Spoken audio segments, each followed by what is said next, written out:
Então, é nóis, é já. Vamos começar a aula, é o seguinte, a gente vai falar hoje de uma matéria muito querida, deixa eu só pegar meu reloginho aqui, de uma matéria muito querida nas provas de Defensoria Pública, e não poderia ser diferente, que é aquela parte inicial. Tem concurso, né? Quando eu ministro aula para concursos, digamos assim, lato sensu, né? Para o anual, para o concurso genérico, às vezes tem matérias meio complicadas, porque em determinados concursos elas caem de forma bem superficial, em outras bem profunda. É difícil achar um meio termo, né? Então, por exemplo, se eu estivesse ministrando uma aula para o Tribunal de Justiça do Estado de São Paulo, magistratura, né? O que eles pedem em termos de teoria da pena, essa parte mais filosófica, etc., é bem diferente, é bem mais raso, né?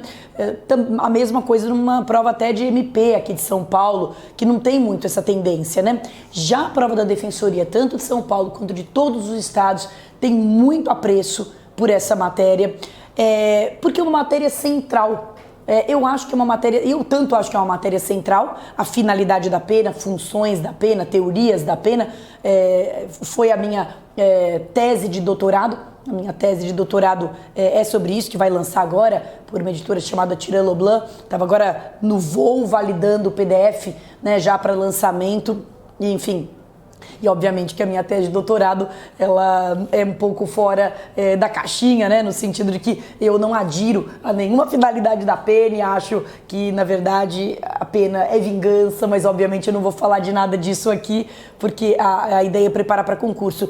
Mas eu, dentro da minha tese, eu coloco isso, que a finalidade da pena é, de fato, o tema central, né, o tema central do direito penal, porque a partir da finalidade da pena, a partir da finalidade do direito penal e, portanto, da pena, é que eu vou construir toda a própria teoria do crime, né? Essa, aliás, é a visão funcionalista, né? Não é à toa que, por exemplo, o livro do Jacobs começa com pena, ele inverte, ele começa com a teoria da pena e depois ele vai para a teoria do crime.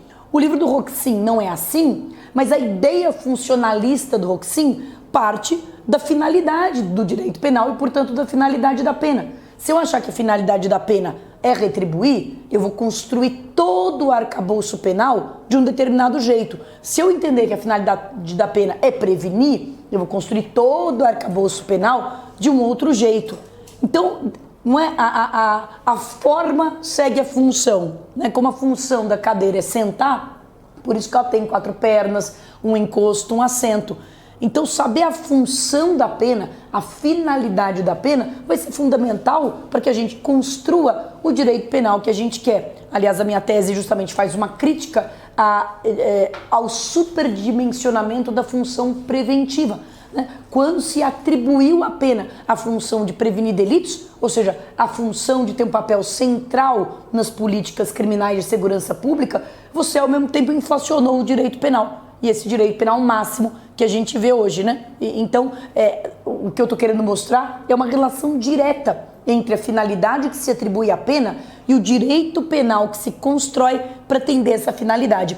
Por isso que eu acho que qualquer concurso que seja um pouquinho mais crítico, um pouquinho menos decorebinha de letra de lei, mas que exija do candidato uma visão um pouco mais crítica, tem que pedir realmente pesadamente essa teoria da pena ou teorias da pena, né? É natural que seja assim. E, como sempre faço, parabenizo os futuros defensores e os concursos da Defensoria, que são, em termos de concursos públicos, eu acho que dos concursos mais inteligentes, mais críticos, menos formadores de robozinho e mais formadores mesmo de servidores públicos, né? No sentido de pessoas que servem mesmo ao público, não que tenham apenas um cargo público. Portanto, vamos a isso, vamos a teorias da pena, esse é o nosso tema.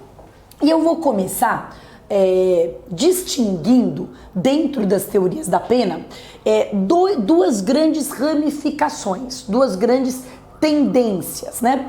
Teorias da pena. Vou colocar assim, vou fazer vários esquemas e daí eu vou explicando e destrinchando o esquema. Vou fazer um esquema básico que é o seguinte: pega aí a lousa, pega teorias da pena. A gente tem basicamente duas grandes linhas teóricas. A primeira linha são as teorias legitimadoras. E as teorias deslegitimadoras. Teorias legitimadoras e deslegitimadoras. Eu vou colocar o esquema inteiro e daí eu vou colocando o textão depois e você vai acrescentando, tudo bem?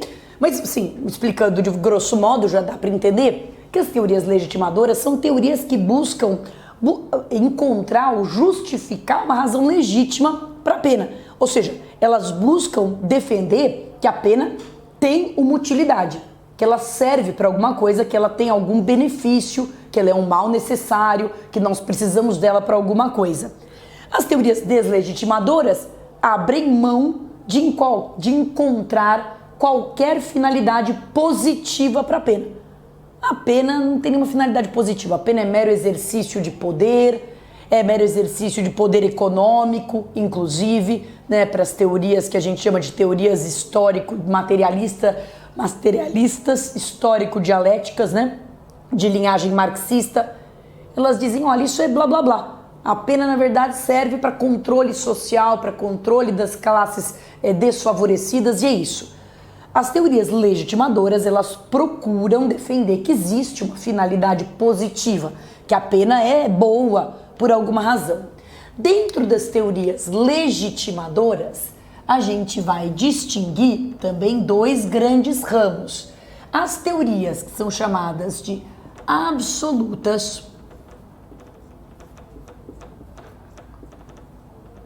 ou retributivas e as teorias que são chamadas relativas ou preventivas, teorias da prevenção. Então, teorias absolutas e teorias relativas. Dentro das teorias relativas, dentro das teorias absolutas também há uma subdivisão, mas aí digamos assim, apenas uma lista das principais linhagens, então eu não vou colocar aqui na lousa. Mas dentro das teorias relativas ou preventivas, é importante que a gente faça uma subdivisão, porque essa prevenção, ela pode ser uma prevenção geral e ela pode ser uma prevenção especial. E dentro da prevenção geral e da prevenção, eu falei que a lousa ia ser pequena para tanta ramificação. E dentro da prevenção geral quanto da especial, nós temos a prevenção geral negativa, prevenção geral positiva, prevenção especial negativa, prevenção especial positiva. Então nós temos teorias absolutas ou retributivas e preventivas, prevenção geral, prevenção especial, geral negativa, geral positiva, especial negativa, especial positiva. E, como se não bastasse já essa quantidade de coisas, dentro das teorias legitimadoras, eu vou abrir aqui uma última flechinha para as teorias ecléticas. Para as teorias ecléticas, né? Ou ecléticas. Ou mistas, para as teorias ecléticas ou mistas, ou seja, que consideram que todas essas finalidades podem ser conjugadas, né? A gente pode entender que elas podem ser conjugadas no mesmo momento, né? Que a pena tem todas essas finalidades juntas, ou que a cada momento, que é a posição mais importante, né, a posição do Roxin, que a cada momento a pena se sobressai uma finalidade, né? Essa é a ideia mais comum. Pois bem, então qual que é a nossa meta no nosso encontro de hoje? É destrinchar essas teorias, falar um pouquinho dos grandes expoentes ou do pensador que de alguma forma condensa esse pensamento, né? A gente sabe que a teoria não quer a criação de um homem só, de uma pessoa isolada, mas tem assim os nomes chaves de cada uma dessas teorias e, enfim, e falar um pouquinho também das deslegitimadoras, beleza? Então tá bom. Então nós vamos começar com as teorias absolutas ou retributivas. Então a gente abre um... Posso apagar o que está na lousa? Temos um apagador, será? Aqui ele não está. Se tiver um... Ah, tá na minha mão, gente. Se fosse uma cobra. Então tá bom, tá na minha mão. Era rosa, era bem discreto. Não dava nem pra ver.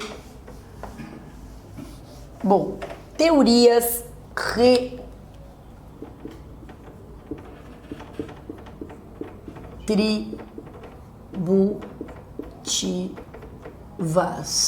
Teorias retributivas.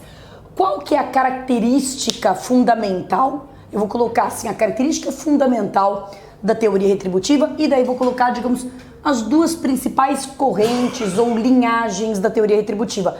Eu peço a Vênia, se a gente tivesse num curso de pós-graduação, que tivesse 1000 anos para falar disso, a gente poderia falar do código de Hammurabi, do código de Manu e etc, né? Mas eu vou pular um pouco aquilo que só tem interesse meramente histórico, que não tem nenhuma repercussão, né, hoje, e vou direto para aquilo que ainda pode ser comentado ou aproveitado no dia de hoje.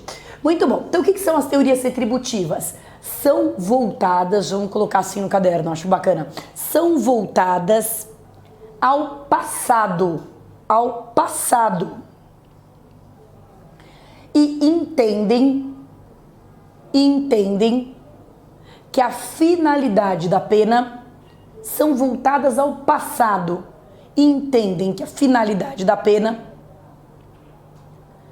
é compensar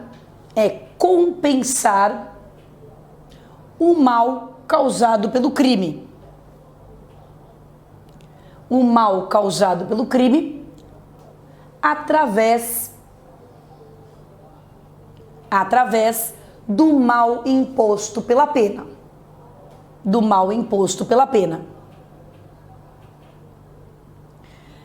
É uma ideia de compensação, de volta a um equilíbrio, né? Você fez o mal, agora você sofre o mal e de alguma forma o universo volta ao equilíbrio. Mas o próprio jeito que eu estou explicando já mostra um pouco os problemas dessa ideia, né? Porque isso aqui parece um negócio de astrologia, um papo de coach, né? Como assim o universo volta ao equilíbrio? Você está maluca? Nós estamos aqui na racionalidade e etc. Pois é, essas teorias, elas, vamos colocar, são criticadas por seu fundamento metafísico.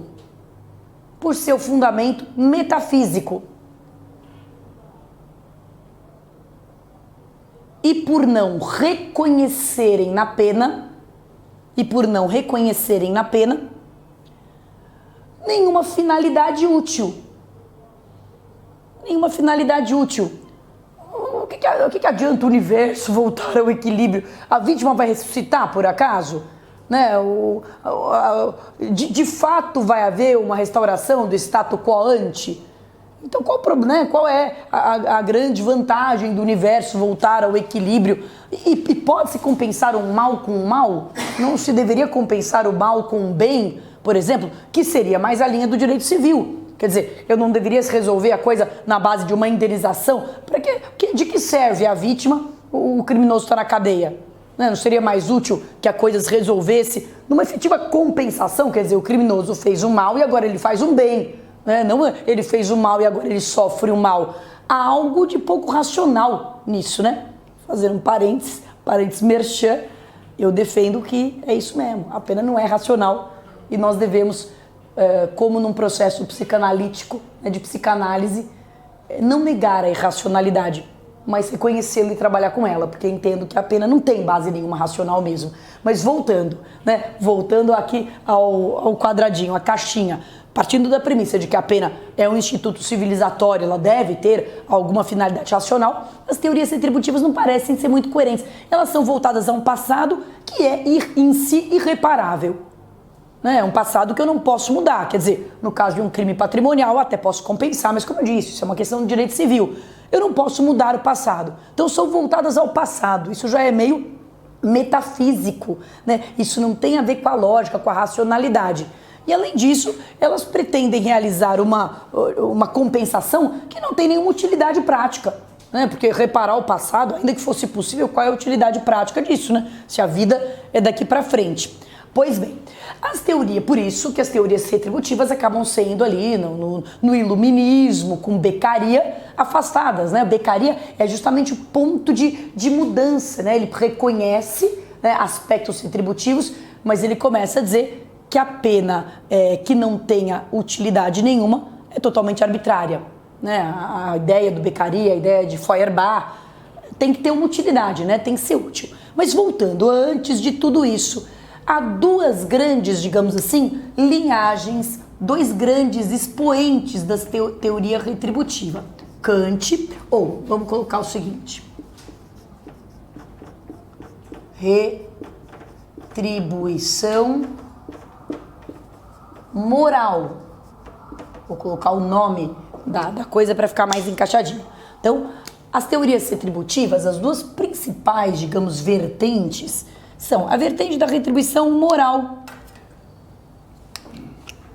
cujo principal, digamos assim, expoente é Kant. Então é o seguinte, qual que é a ideia do Kant a respeito da pena? Vamos anotar assim: é um pensador complexo, né? Um filósofo denso, extremamente, enfim, rebuscado, e a gente vai pensar dentro do pensamento dele o recortezinho sobre o que ele acha da pena. Todos conhecem aquele exemplo kantiano da ilha, da comunidade na ilha e que se dissolverá amanhã.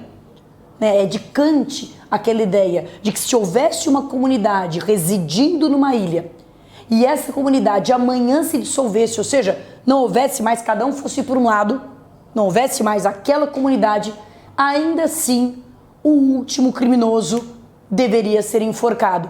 Por quê? Para satisfazer ao imperativo categórico de justiça.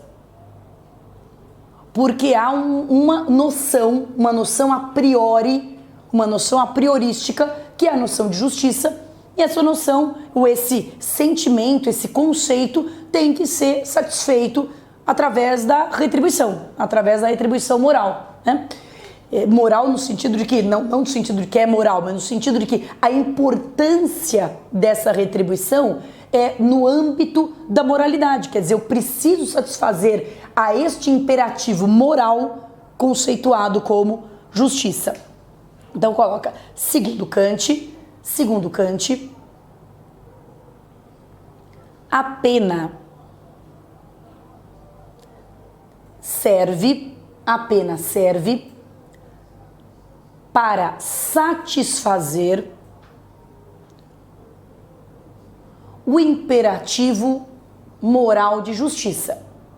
O imperativo moral de justiça.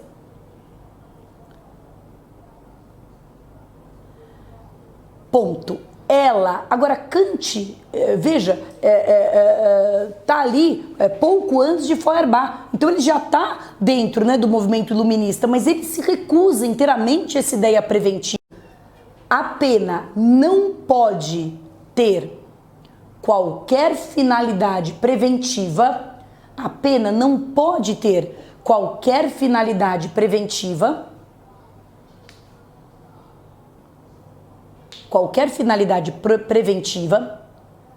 sob pena, a pena sob pena ficou estranho, né? Mas vocês entenderam, né, o que eu tô falando. Sob pena de configurar uma instrumentalização do ser humano. Sob pena de configurar uma instrumentalização do ser humano.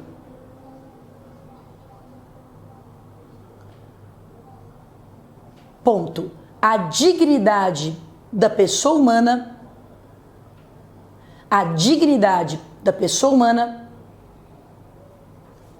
exige que cada um seja punido pelo que fez. que cada um seja punido pelo que fez. Por ter violado a lei racional, por ter violado a lei racional que o homem põe a si mesmo. Que o homem põe a si mesmo. E aí coloque entre parênteses, o que é a lei racional que o homem põe a si mesmo? Autonomia. Autonomia. A palavra autonomia. Deixa eu explicar um pouquinho desse trelelé todo. Bom, a ideia de dignidade da pessoa humana é uma ideia que todos os filósofos modernos, juristas modernos vão fundar em Kant. Né? Essa ideia de que o homem não pode ser meio. O homem é o fim de todas as coisas. O homem não é meio. Então, essa ideia de que o homem é o fim de todas as coisas, em primeiro lugar, já elimina aquela ideia que estava nascendo na própria época de Kant, que era da prevenção geral. Quer dizer, eu puno um homem para apavorar a outros. Eu puno um homem para dar exemplo a outros. Isso significa instrumentalizar o ser humano. Eu não posso usar uma pessoa para alcançar qualquer resultado que não seja essa própria pessoa, que não seja ela mesma. Então, toda a ideia de prevenção geral, a ideia de prevenção especial, ela vem um pouco depois, mas a ideia de prevenção geral que ali estava nascendo, Kant recusa, porque ele diz que isso é usar o ser humano como instrumento. Para evitar crimes futuros, eu vou pregar você na cruz, vou rodar, destroçar você na roda, porque aí vai apavorar bastante todo mundo, aí ninguém mais vai cometer crime. Eu tô te usando como um instrumento. Então a pena não pode ter uma finalidade preventiva, ela tem que ter uma finalidade retributiva. E por quê que a dignidade exige que eu seja punido pelo que eu fiz? Porque a nossa dignidade, ela parte do pressuposto de que o homem é autônomo. E o que significa autonomia? Nomia é norma. Auto é você põe a sua própria norma. Nós não somos subordinados a nenhuma lei, salvo a lei que nós próprios nos pomos. E essa lei que nós próprios nos pomos é o primeiro imperativo categórico. E esse imperativo categórico parece mesmo coisa de coach, mas não é, coisa de Kant, né? E o primeiro imperativo categórico, a norma fundamental da autonomia é: age de forma que seu comportamento possa ser praticado por todas as outras pessoas. Basicamente faz com os outros o que você quer que façam com você, age de forma que o seu comportamento possa ser praticado por todos os outros. Esse é o imperativo categórico, né? Você só pode saber que você está tendo uma ação moral se o que você está fazendo pudesse ser feito por todos os outros. Isso é a lei moral do homem. E quando você delinque, você viola essa lei que você próprio se colocou. O homem é o seu próprio legislador. Essa é a ideia da dignidade da pessoa humana e da autonomia da pessoa humana. O homem é o seu próprio legislador e ele legisla de acordo com esse imperativo categórico. Age de acordo com que a sua conduta possa ser praticada por todos os outros. Quando o homem delinque, ele viola a sua própria norma. Então, a dignidade desse homem exige que ele seja punido como um imperativo moral de justiça, né? Porque isso é justo, ele violou a sua própria norma. Pois bem, a ideia de Kant como autonomia, a ideia de Kant como o fundador do conceito de dignidade da pessoa humana na era moderna é inequívoco. Qualquer tese, dissertação que você vá ler, que tenha dignidade da pessoa humana, vai falar de Kant, vai falar dessa ideia de que o homem não pode ser meio para nada, de que o homem é o fim de todas as coisas. Mas de alguma forma, Kant acaba resvalando para uma ideia metafísica. Essa ideia de restauração de justiça, né? Como se houvesse um conceito. É que Kant trabalha na crítica da razão pura, Kant trabalha com aqueles conceitos a priorísticos, né? Ele diz que a razão conhece conceitos a priori, conceitos que não são empíricos, que não precisam ser demonstrados, conceitos que nós temos, digamos assim, dentro da nossa intuição. O conceito de justiça é um conceito a priorístico. E para que esse conceito seja satisfeito, então é preciso que a pena seja aplicada, né, ao homem que violou a sua própria lei. É um pouquinho viagem, né? Quer dizer, tem um quê de uma fundamentação um pouco racional. E é por isso que a teoria retributiva, ela não vai, digamos assim, ser a teoria que vai acabar prevalecendo aí nessa virada de iluminismo. Mas uma outra vertente de retribuição, a outra vertente de retribuição é a retribuição normativa de Hegel. Retribuição normativa de Hegel. Então nós temos dois grandes aí expoentes das teorias retributivas, Kant e Hegel. Hegel, que é esse filósofo idealista, né? Idealista no sentido de que absolutamente preocupado com conceitos, com normas, com o mundo das ideias e etc. E ele tem uma certa semelhança com a ideia de compensação de Kant, mas em Hegel essa compensação não se dá propriamente no âmbito da moralidade, dessa intuição do justo, do que é justo. Ela se dá no âmbito da norma. Então é o seguinte, para Hegel,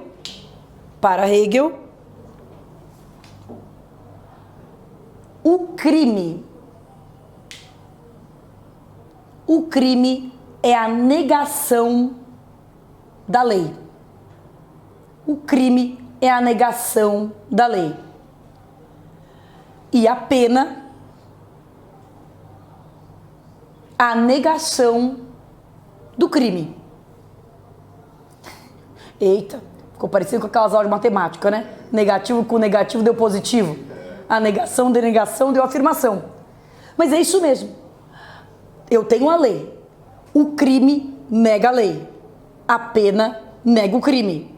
Portanto, a pena vai reafirmar a lei, né? Na medida em que nega o crime. Então, essa estrutura filosófica, né? A estrutura de pensamento do Hegel, uma estrutura abstrata, completamente abstrata, e que depois vai ser utilizada, vai aparecer como base filosófica para quem? Quem que a gente se lembra muito dessa estrutura? O próprio Jacobs, né? Jacobs, que a gente vai alocar, paguei a luz. O Jacobs, que a gente vai alocar lá na prevenção geral positiva e não na retribuição, ou seja, uma pequena diferença, mas essa ideia não é a ideia de que a pena é a reafirmação da expectativa de vigência da norma, de que a finalidade do direito penal é restaurar a expectativa de vigência da norma. A gente vai falar um pouquinho sobre o funcionalismo radical do Jacobs, mas está muito conectado com essa premissa do Hegel, né? Essa premissa bem abstrata, né? Bem cartesiana, né? Eu tenho aqui uma afirmação, aí a negação, e a negação da negação reafirma. Pois bem, mas também faltava, ao menos ali naquele momento do iluminismo, aquela ideia da utilidade. Tá bom, mas tudo isso está muito abstrato. Para que nós vamos fazer isso? Para que eu vou negar a negação? O que isso vai adiantar? O que isso vai mudar na vida das pessoas? Eu estou infligindo sofrimento, né? Estou botando uma pessoa ali na masmorra, que efetivamente não mudou muito, né? De 1800 para cá, pouca coisa mudou. Estou deixando uma pessoa ali privada de sua liberdade. Para quê? Para quê? Né? As teorias retributivas, elas... isso é uma coisa interessante.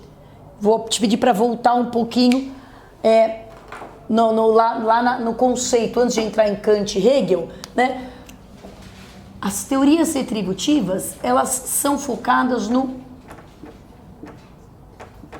porquê punir. E elas se alicerçam naquela ideia. Pune-se por ter pecado. Pune-se por ter pecado. Por que punir? que vai ser diferente das teorias preventivas que focam no para que punir. Eu posso ler o porquê, porque a pessoa cometeu um crime, mas para que eu vou punir? Qual a utilidade disso? O que vai melhorar eu punindo essa pessoa, botando essa pessoa no cárcere, né? Então, desse momento histórico, pune-se por ter pecado. A gente vai ver que é diferente das teorias relativas que dizem pune-se para que não peque. Né? Pune-se para que não peque. Teorias retributivas, pune-se por ter pecado. Teorias relativas, pune-se para que não peque. Teorias retributivas voltadas ao passado. Elas explicam o porquê. Teorias retributivas, relativas, voltadas ao futuro. Elas tentam encontrar uma finalidade útil para o futuro. Vou apagar e nós vamos começar a falar das teorias relativas. Já vou até deixar aqui essa frase para você ver como ela vai ser substituída. As teorias relativas ou preventivas, né? Vou colocar preventivas, que é mais fácil de lembrar. Preventivas. As teorias preventivas, elas visam analisar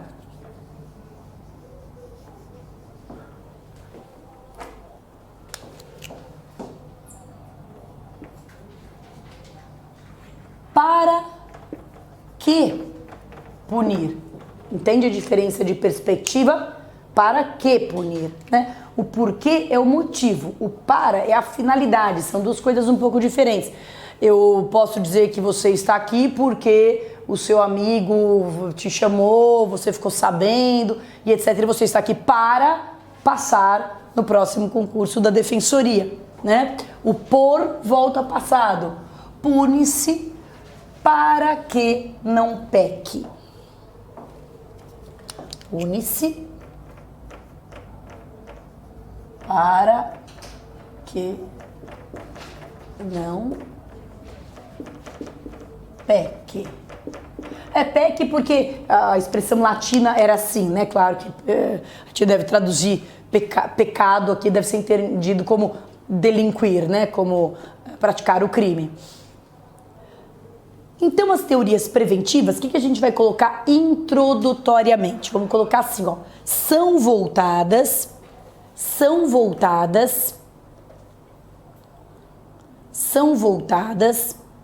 ao futuro. São voltadas ao futuro. E entendem que o objetivo da pena é evitar a prática de crimes. Evitar a prática de crimes.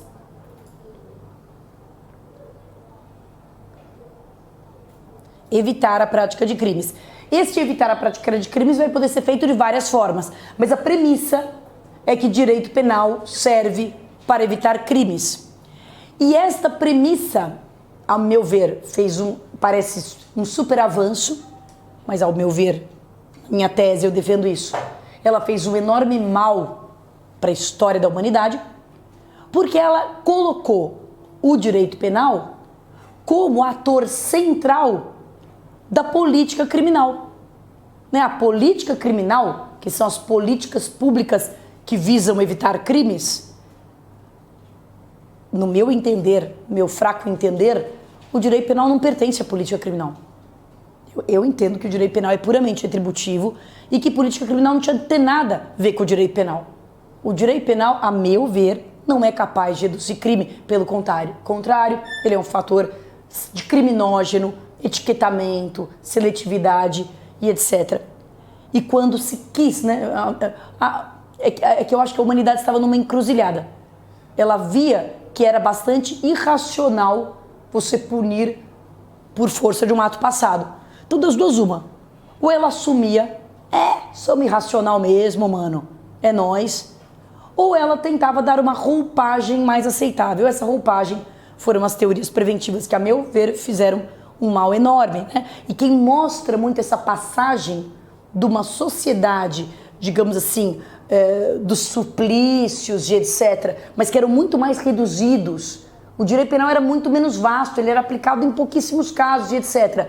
Por um direito penal menos letal, mas muito mais difuso, que se entranha em tudo, né, que pode pegar todo mundo e que bota todos numa sociedade de controle, é Foucault, né, no Vigiar e Punir. Né? Vigiar e Punir é o grande livro assim, que mostra essa passagem mesmo no iluminismo, que parecia uma coisa iluminada e promissora, mas que na verdade foi uma coisa um bocado negra, né, porque o direito penal virou realmente um dos mecanismos principais de controle social.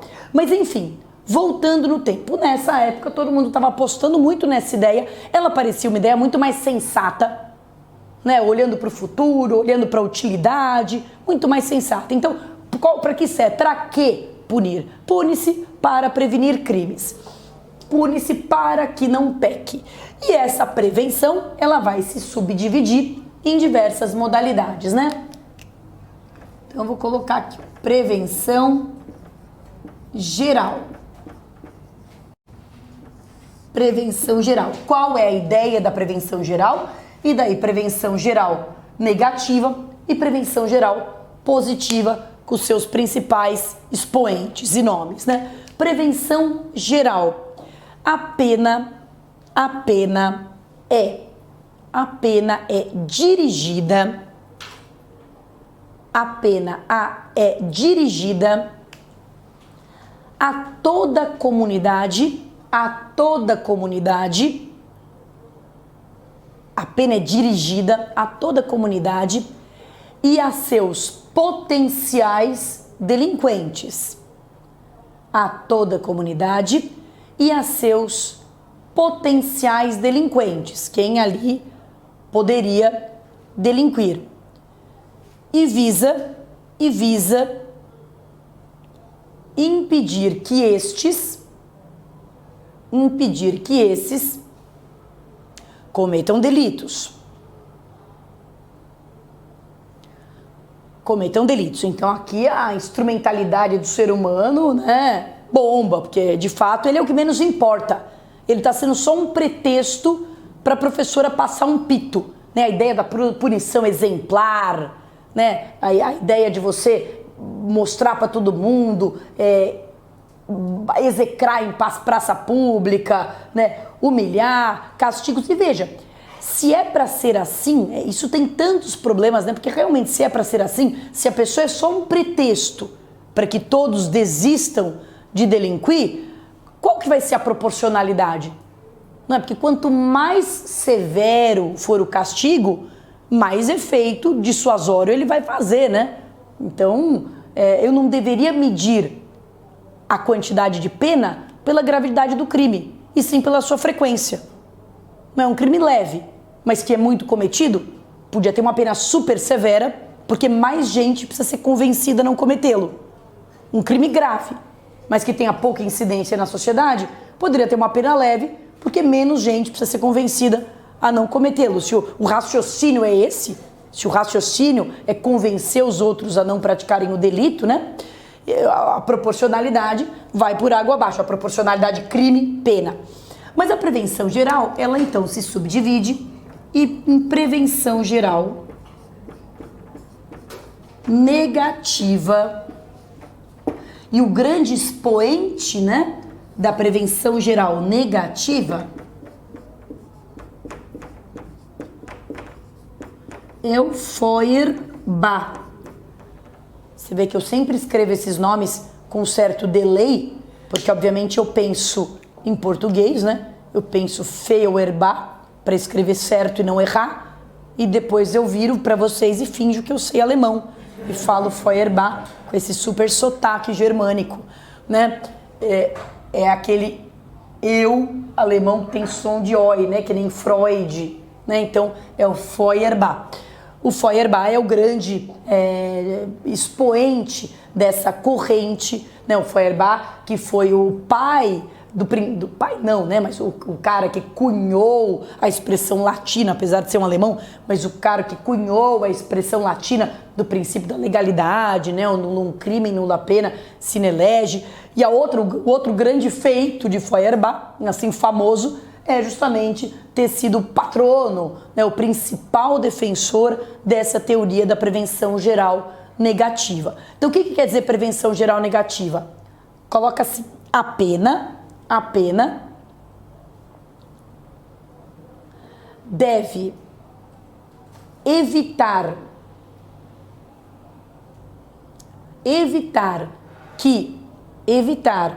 que a comunidade pratique delitos. A pena deve evitar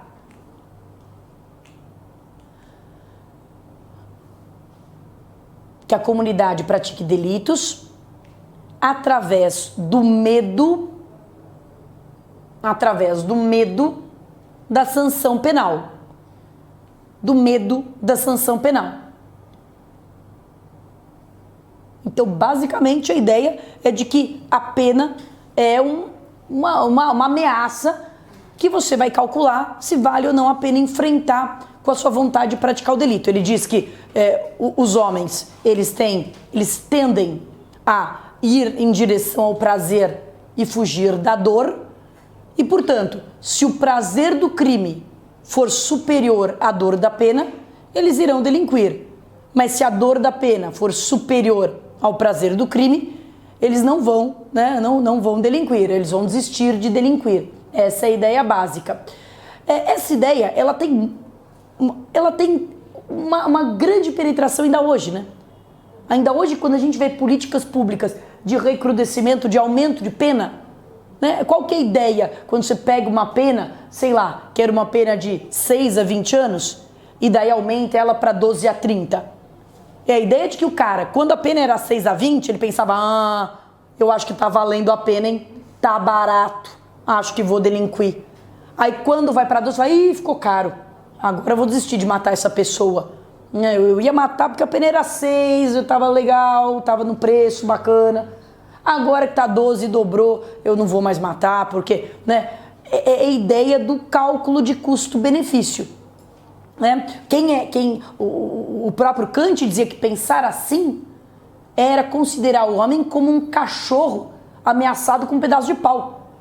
Eu não posso fazer isso, não posso tratar o homem como alguém, uma criança ou um cachorro que eu vou ameaçando. Se ele quiser delinquir, ele tem liberdade, ele tem autonomia para violar a sua própria lei. E terá que ser punido por isso, porque violou a sua própria lei, a lei de que ele tem que agir de uma mesma forma que todos os outros pudessem agir igual. Né? Ele não pode ser ameaçado por outro homem como um cão, como diz Kant. Mas essa é uma ideia que ainda hoje está muito arraigada.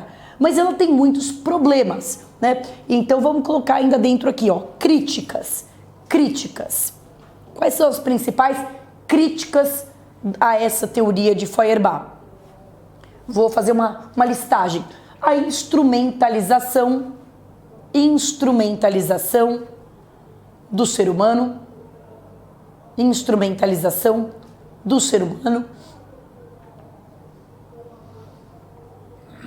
E a segunda crítica é a tendência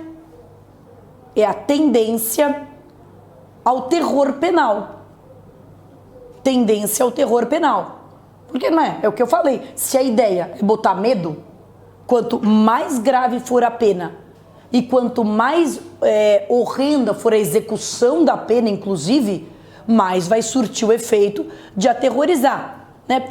Aí vem o Beccaria, que não era propriamente um teórico do direito, nem mesmo um filósofo, né? O Marquês de Beccaria, Cesare Bonesana, Marquês de Beccaria, e o Beccaria fala que o que realmente vai dissuadir não é a quantidade de pena, e sim a certeza da sua aplicação, né? Ele modula um pouco a ideia do Feuerbach, porque ele percebe essa possibilidade, né? Essa abertura para o terror penal. Mas a ideia simplesmente pura de prevenção geral negativa, ela tem esses dois potenciais autoritários, né? O potencial, além de eu achar que ela tem uma premissa básica errada, que é achar que, aliás, a gente vai colocar isso, né? Vamos colocar como terceira crítica. Parte da premissa questionável, parte da premissa questionável do calculador racional. Do calculador racional. E seus efeitos são indemonstráveis. Parte da premissa questionável do calculador racional e seus efeitos são indemonstráveis, uma vez que sempre que a pena é aplicada,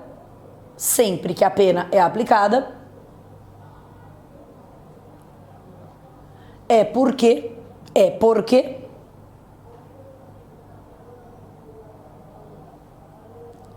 a finalidade dissuasória, né, de dissuasão, a finalidade dissuasória fracassou. A finalidade dissuasória fracassou. Então, né, começando daí, primeiro que a ideia do Feuerbach, ela parte da premissa de que alguém faz esse cálculo de custo-benefício. E se isso der 1%, né, dos crimes que são praticados, é muito, né? Até porque o criminoso, ele não faz um balance entre o crime e a pena.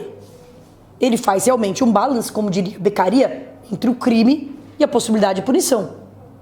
Por mais grave que seja a pena, se ele sente que ele vai escapar ileso, e geralmente ele sente, né?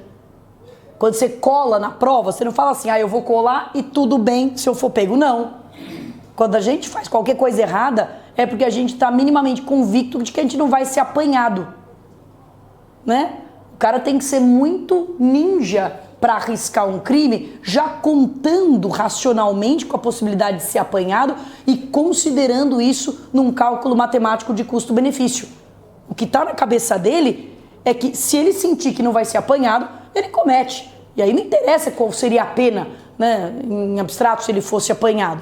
Então essa ideia do calculador racional é uma ideia fictícia que serviria assim para pouquíssimos crimes, talvez para um crime econômico, empresarial, mas dentro dessa perspectiva, em que a pessoa acha que vai ser apanhada, faz ali uma ponderação, é um engenheiro, é um matemático, mas uma pessoa que comete um crime passional, um feminicida, né, que mata a mulher e depois se mata o filho na frente de todo mundo, uma pessoa que comete um crime um crime sexual, ou uma pessoa que comete um crime vinculado à desigualdade social. A pessoa está com fome, a pessoa precisa comer. Qual que é o cálculo racional que ela vai fazer entre a fome e um ano de reclusão? Ela tem um problema imediato para resolver, depois ela pensa, ela tem que dar comida para os filhos dela, próprio tráfico de drogas. Né? Qual que é o cálculo racional que uma pessoa que está oprimida por essa situação de injustiça, ela vai fazer? Né? Qual é o poder dissuasório da pena? E, aliás, né, muitas vezes a pessoa vem de uma condição social tão negativa que, honestamente, para ela, a pena talvez não seja muito impactante, né? Porque ela já vive numa condição de miserabilidade que, se for preso ou não for presa, isso também está um pouco dentro da dinâmica cultural dela, porque não tem escapatória. Então, essa ideia de que a pena, a ameaça de pena pode defender, exige a ideia do calculador racional. E ela é indemonstrável, porque toda vez que alguém for punido, quer dizer que o direito penal falhou. Então, eu nunca vou conseguir medir quantas pessoas foram efetivamente convencidas a não cometer o crime. A gente tem algumas suspeitas, algumas dicas. Por exemplo, os países que descriminalizaram o aborto até 3 meses. Não houve aumento de aborto. A questão das drogas. Não há aumento do consumo. Então, quer dizer, qual que está sendo a eficácia de prevenção, né, do direito penal? Tudo bem que eu estou falando de 2 situações bem específicas, né? Não estou aqui pregando, pelo menos não declaradamente, e não aqui para concurso, né? Um abolicionismo penal completo, mas a gente não fica curioso? Se o direito penal realmente acabasse, será que a gente se mataria Ou será que a gente arrumaria outro jeito de regular as relações sociais? O meu trabalho, minha tese, ela tem uma parte bem forte de antropologia, em que eu analiso a sociedade sem direito penal. Como é que elas se viram? Como é que as culturas que não têm direito penal se viram? Morre todo mundo, comete crime, a sociedade implode? Ou existem outras dinâmicas, né? Mas enfim, então essa eficácia é meio inverificável, não tem como saber se o direito penal está sendo eficiente ou não, né, para diminuir mesmo a prática de crimes. E além disso, tem a instrumentalização do ser humano, né? Quer dizer, mesmo que ele seja eficaz, significa tratar um para, né, o exemplo de todos, terror penal, aumento de penas exacerbado, execuções vexatórias, tudo isso está afinado e alinhado com esse objetivo. Mas parece absolutamente contraditório com a dignidade da pessoa humana, proporcionalidade. Portanto, há críticas muito grandes à teoria da prevenção geral negativa. A teoria da prevenção geral positiva, eu vou ter que, porque eu tenho que fazer uma escolha. Ou eu faço uma escolha pela lógica das teorias, ou eu faço uma escolha pela cronologia, né? Ou é a lógica ou é cronológica. Eu optei por fazer uma organização lógica e não cronológica, mas isso vai implicar um salto aqui no tempo e no espaço, porque depois, historicamente, do desenvolvimento da teoria da prevenção geral negativa, veio a ideia de prevenção especial, negativa e positiva, e só mais tarde a ideia de prevenção geral positiva, que é, por assim dizer, a mais moderninha no tempo. Mas como eu estou fazendo uma organização lógica e não cronológica, eu vou falar dela nesse ponto. E a pessoa apontada, né, como um defensor desta ideia de prevenção geral positiva, como eu já falei, é o Jacobs. Agora já, obviamente, na segunda metade do século XX, século XXI, né? 2004 e tal, não é mais século XIX como Feuerbach. Então, o que é a ideia de prevenção geral positiva? Pensa que a prevenção é evitar crimes. Prevenção geral é essa ideia de evitar crimes praticados pela comunidade, não pelo próprio criminoso, mas praticados pela comunidade. Então, vai juntando as partinhas, né, do conceito. Prevenção para evitar crimes futuros. Prevenção geral para evitar que a comunidade pratique crimes futuros. Prevenção geral negativa para evitar que a comunidade pratique crimes futuros pelo medo. E a prevenção geral positiva, como é que seria? A pena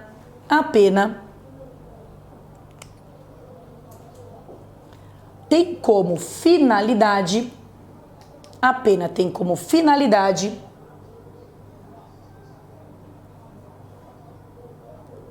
a reafirmação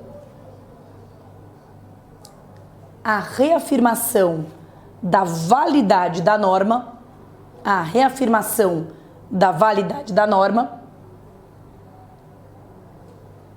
e a restauração da expectativa social.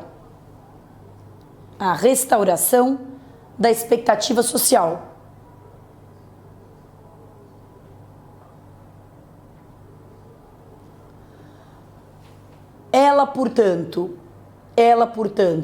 evita a prática de delitos futuros.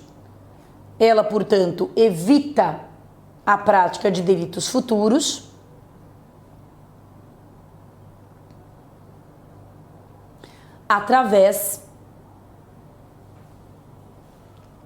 do fortalecimento e confirmação,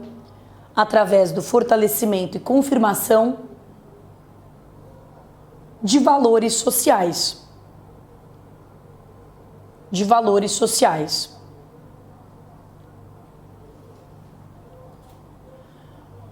Num exemplo super, hiper, mega besta, é como se eu, ao disciplinar uma sala, eu pudesse chegar e dizer, olha, vamos, agora vai ser de castigo quem fizer bagunça, etc. Eu ponho medo. Ou eu chego e falo, bom, então agora vamos fazer uma dinâmica para mostrar como é importante que todos fiquem quietos e como o aprendizado é melhor. Quer dizer, é uma forma, digamos, de incutir ou de reafirmar valores, e o apego ou respeito a esses valores naturalmente levaria as pessoas a desistirem de praticar crimes, porque elas aderem a esses valores, elas se sentem parte desse pacto social, dessa comunidade, e essa comunidade só pode funcionar desse jeito, e portanto, quando esse valor é reafirmado, eu confio na vigência dele, ele se fortalece, e aí eu não penso em ofendê-lo, não penso em atacá-lo, porque eu confio nesse valor, né? Eu não vou falar aqui exatamente do funcionalismo do Jacobs, né? Porque isso vocês até tiveram já, causalismo, neocantismo, finalismo e funcionalismo, eu vi, e com certeza já viram isso, etc. E aí eu também uma teoria que ela tem uma pontinha aqui nessa aula, mas ela sai toda, né? É uma teoria muito grande, muito extensa, mas a ideia do Jacobs, né? E por isso que ele se chama funcionalismo radical e não teleológico, como o funcionalismo do Roxin, é que o direito penal, ele protege a própria norma, ele dona a ideia de proteção a bem jurídico, ele trabalha no âmbito inteiramente normativo, bem hegeliano, né, nesse mundo abstrato de normas. Então ele diz que quando o João mata o José, o problema do João matar o José não é a vida do José. A vida do José é entorno, a vida do José é contexto, é o pretexto, né? O problema é que quando João mata o José, João está revogando a norma que diz não matar. Existe uma norma entre nós que diz não matar. Na hora que João mata José, ele revogou essa norma. Se nós deixarmos por isso mesmo, a norma não matar está revogada. Ninguém mais pode confiar que essa norma está em vigor. Então eu não vou ter coragem de sair de casa se eu souber que a norma não matar foi revogada. Eu perco a minha confiança, eu deixo de ter uma expectativa na vigência da norma. E isso destrói a sociedade, porque a sociedade se constrói com base em expectativas, né? Por isso que é tão importante para o Jacobs a ideia dos roles, né? Dos rois, né? Que a gente não sabe bem como traduzir essa palavra, né? Dos papéis sociais. Né, dos papéis sociais. Tudo funciona porque nós temos papéis que geram expectativas. E o que nós temos que fazer é cumprir o papel. Se eu chegar aqui e começar a dançar, vai ser uma zona, porque eu vim aqui para dar aula.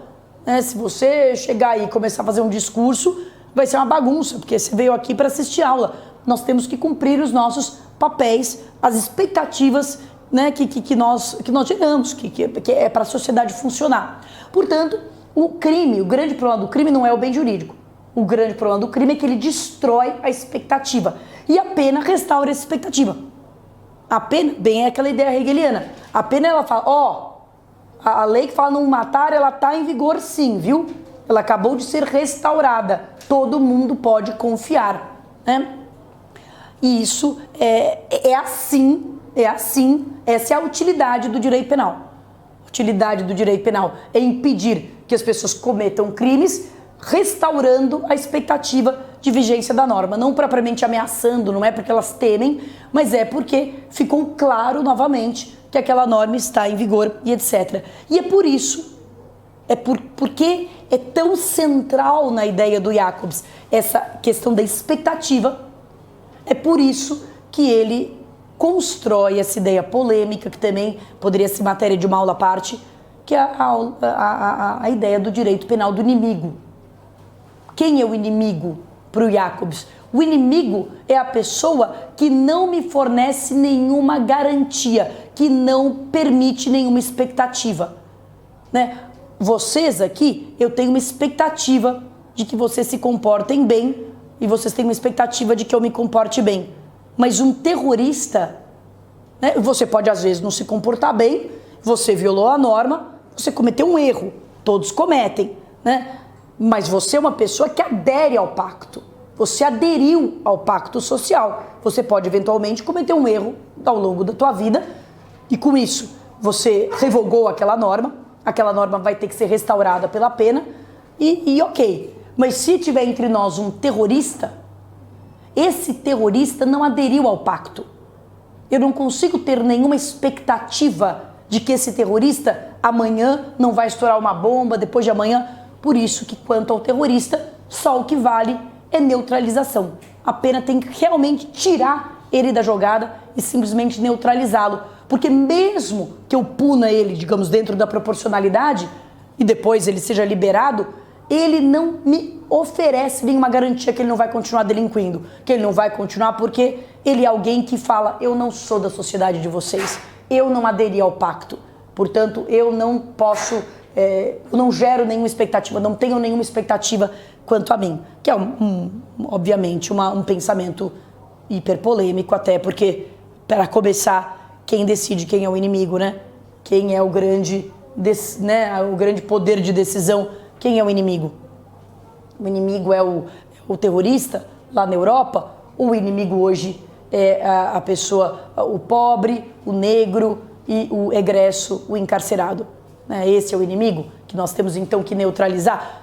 A gente não, em tese a gente não vive um direito penal do inimigo, mas qualquer um que trabalhe e que já tenha visto alguém condenado sem mínima prova, só com base em folha de antecedentes, sabe o que é isso, né? Você considera que aquela pessoa é um inimigo, então você não vai tratá-la como um cidadão, exigindo todos os requisitos e garantias, né, de prova, não. Você já presume que ela é um perigo para a sociedade. Diga, querido. Semelhante à teoria distributiva? Fala um pouquinho mais do que você acha que é isso. Seria atribuir a alguém, a um certo grupo determinado, um tipo de seletividade no risco social. Sim. Sim, tem tudo a ver com o direito penal do autor, tem tudo a ver com distribuição de risco, tem tudo a ver com seletividade. Você elege determinado, só que essa é uma visão crítica, né? A visão do Jacobs é uma visão de que há riscos, há grupos de risco e esses grupos não podem ser tratados como cidadão. Eu tenho 2 direitos penais. E ele, quando ele inaugura essa ideia do direito penal, é curiosa, né? A trajetória do Jacobs na construção do direito penal do inimigo, porque no primeiro texto em que ele fala de direito penal do inimigo, que é um texto de 98, ele fala de direito penal do inimigo de forma crítica, como que desaprovando, olha, você não pode tratar o cidadão como inimigo, etc. No texto de 2004, ele fala do direito penal do inimigo de forma, digamos, neutra, reconhecendo, olha, há 2 direitos penais. Um direito penal cercado de garantias, cercado de ilegalidade, cercado de princípios, e um direito penal mais flexível. Um direito penal que permite uma condenação com menos prova, que permite uma condenação mais longa, porque a pessoa é um risco para a sociedade, né? Por ela pertencer àquele grupo, por ela ter aquele perfil. E em 2011, depois do 11 de setembro, né, que foi um grande divisor de águas na Europa, acho que talvez a gente não... Na Europa e nos Estados Unidos, obviamente, né? Mas é que a nossa legislação vem mais europeia e acho que a gente não tem o impacto do que foi o 11 de setembro, né? Tem 2 eventos assim europeus, quer dizer, um americano e um europeu, que mudaram muito o pensamento penal e que a gente, como está um pouco na periferia do sistema, talvez a gente não tenha consciência do quanto eles impactaram, né? Um foi a ideia, foi Chernobyl, né? Chernobyl mudou muito essa ideia do que é uma sociedade de risco, de como eu tenho que antecipar a tutela penal, porque há riscos incontroláveis, insuportáveis, né, de que estamos numa situação de pré-calamidade. E o 11 de setembro foi outra coisa, que também colocou, sabe, são abalos muito fortes, né? A gente não sente esse peso do terrorismo aqui no Brasil, né, tão forte. E o 11, depois do 11 de setembro, o Jacobs começa a defender que tem que ter mesmo. Né? Ele começa de forma crítica, passa por uma forma, digamos, puramente descritiva e passa por uma forma de defender que tem que ter, que tem para determinados grupos, tem que ter. E a defesa, inclusive, passa pela percepção, pelo argumento de que é importante distinguir o cidadão do inimigo, até para que o direito penal do inimigo não contamine o do cidadão. Para que eu, digamos assim, faça um gueto. Para esse inimigo não tem legalidade, princípio da legalidade. Para esse inimigo não tem ampla defesa e contraditório. Para esse inimigo não tem proporcionalidade da pena. Para esse inimigo não tem benefícios da execução. Já para o cidadão tem tudo isso. Então é importante, segundo a visão dele, né, que eu até distinga para que o cidadão, digamos assim, não sofra pelo inimigo. Mas obviamente eu estou tentando defender algo que, da minha ponto de vista, é indefensável. Não é dado a ninguém, fazer essa separação entre o cidadão e o inimigo. Isso não pode ser feito, né? Isso não tem. Primeiro porque quem vai fazer essa separação? Quem vai escolher? Né? Mas o que você está falando é que a criminologia já reconhece que nós fazemos isso, mesmo sem teorizar, a gente já faz isso, ao selecionar grupos de inimigo, que a gente trata com muito mais rigor, que são a clientela preferencial do direito penal e etc. Né? A gente já usa direito penal do autor, mesmo fingindo que é direito penal do fato, tudo e etc. Né? A gente já faz isso. Então, mas a ideia do Jacobs é uma teoria que defende essa seletividade. Dizendo, é isso mesmo. Tem gente perigosa que eu tenho que fechar em Guantánamo, fechar a porta e perder a chave. Não adianta pensar em proporcionalidade do que ela fez voltada ao passado. Eu tenho que pensar apenas em segurança social. A pessoa é um risco, ela não vai gerar expectativa nenhuma, ela não gera garantia. Eu não posso tratá-la como um cidadão. Tenho que tratá-la como um inimigo de guerra. Né? Muito bem. Então, essa é a ideia da prevenção geral positiva. Essa ideia, ela recebe uma crítica, vou colocar aí no caderno, crítica. A principal crítica a ela, o caráter meramente simbólico do direito penal. São duas críticas. O caráter meramente simbólico do direito penal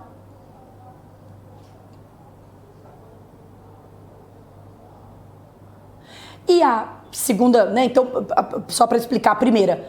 Bom, então o direito penal, ele não serve efetivamente para nada, ele só serve para simbolicamente a gente reafirmar um valor. Tá, mas para reafirmar um valor, uma pessoa vai em cana, vai ficar lá, vai pegar AIDS. Eu posso fazer a instrumentalização do ser humano sempre, né? Toda a prevenção geral vai passar pela instrumentalização do ser humano, mas só para dizer que nós somos contra isso, contra aquilo, eu vou submeter as pessoas à dor penal, ao sofrimento. Isso é legítimo, né? O aborto. Então eu criminalizo o aborto para reafirmar que a vida é importante desde a concepção. Eu justifico, a criminalização do aborto não diminui nenhum aborto. Não tem importância.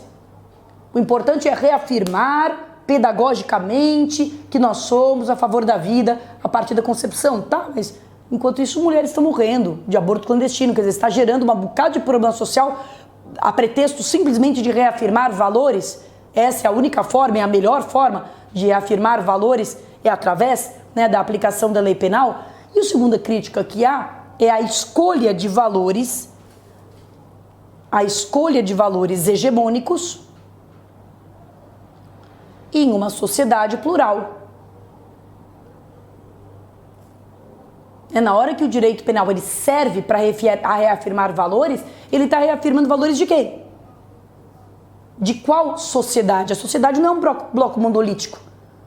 A sociedade é plural. Então eu posso ter um bocado de gente que não acha que a vida do feto é mais importante do que a vida da mãe. Então essa ideia de reafirmar valores é uma ideia que, na prática, ela pode ser muito complicada numa sociedade democrática e plural, porque você não tem um valor só, né? Você tem e usar o direito penal, que é a forma mais agressiva de controle social para reafirmar valores hegemônicos, né? Parece pouco democrático. Enfim. A gente vai falar das outras duas teorias. Eu posso pedir uma pausinha pra gente tomar uma aguinha, ir no toalete e já voltar? Então tá bom.